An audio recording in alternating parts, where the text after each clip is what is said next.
સુપ્રભાત. આજે ધોરણ 3 સામાન્ય જ્ઞાન. તો સામાન્ય જ્ઞાનમાં આપણે વારના નામ અહીંયા આપેલા છે એવું તો આપણે સામાન્ય વસ્તુ આવડે છે.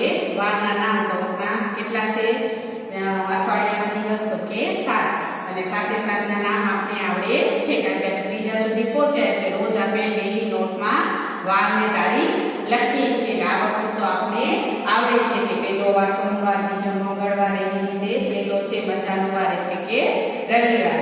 હવે એવી જ રીતે આ છે 12 મહિનાના વર્ષના મહિના કેટલા તો કે 12 અને એમાં પણ ગુજરાતી અને અંગ્રેજી એટલે કે વિક્રમ સંવત અને ઈસવીસન પ્રમાણે ઈ બેના નામ અલગ અલગ છે. મહિના 12 જ છે પણ ગુજરાતી મહિના પ્રમાણે કયા આવે તો કે પહેલો કારતક, પછી માગસર, પોષ, ચોથો મહા, ફાગણ, છઠ્ઠો ચૈત્ર, વૈશાખ, જેઠ, અષાઢ, શ્રાવણ, ભાદરવો અને આસો.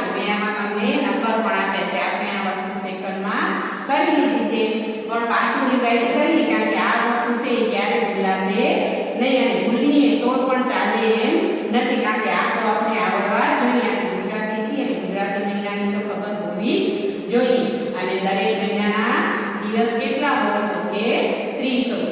એના ઉપરથી મેં થોડા અહીંયા પ્રશ્ન જવાબ કરી રાખ્યા છે જેના કારણે તમને થોડું નોલેજ વધે. તો વિક્રમ સંવત પ્રમાણે પહેલો મહિનો કયો તો પહેલો મહિનો તમને ખબર જ છે કયો આવશે તો કે કારતક. વિક્રમ સંવત પ્રમાણે પાંચમો મહિનો કયો તો અહીંયા 5 નંબરની સામે શું લખેલું છે તો કે ફાગણ. વિક્રમ સંવત પ્રમાણે શ્રાવણ મહિનાનો મહિનો કયો આવે તો એનો ક્રમ કયો છે? આપણે શ્રાવણ મહિનાની સામે તમને કયો દેખાય છે? 10મો. તો અહીંયા શું લખશું? 10મો ક્રમ. બરાબર છે. પછી છે જેઠ મહિનાની તરફ પહેલાનો મહિનો કયો તો જેઠ મહિનાની પહેલાનો તરફનો મહિનો કયો આવશે તો વૈશાખ. કયો આવશે? વૈશાખ. પછી વિક્રમ સંવત પ્રમાણે વર્ષનો છેલ્લો મહિનો આપણો કયો છે? શરૂઆતનો કારતક. તો છેલ્લો કયો આવે આપણો? આસો. બરોબર છે.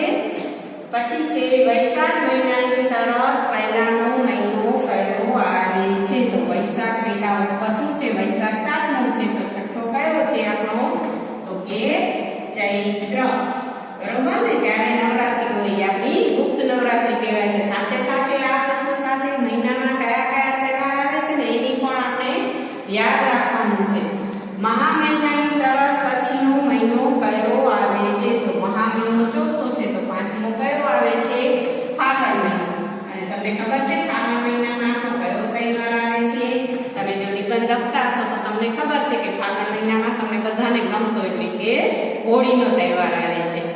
આસો મહિનો છે જે 12મો મહિનો ત્યારે શું આવે છે તો કે દિવાળી, નવરાત્રી એ આવે છે. શ્રાવણ મહિનો છે તો એમાં આપણો કયા તહેવાર આવે છે તો કે મેળા આવે છે. આવી રીતે આપણે બધી વસ્તુને મહિના સાથે યાદ રાખીને તો આપણે બધું જ યાદ રહી જાય.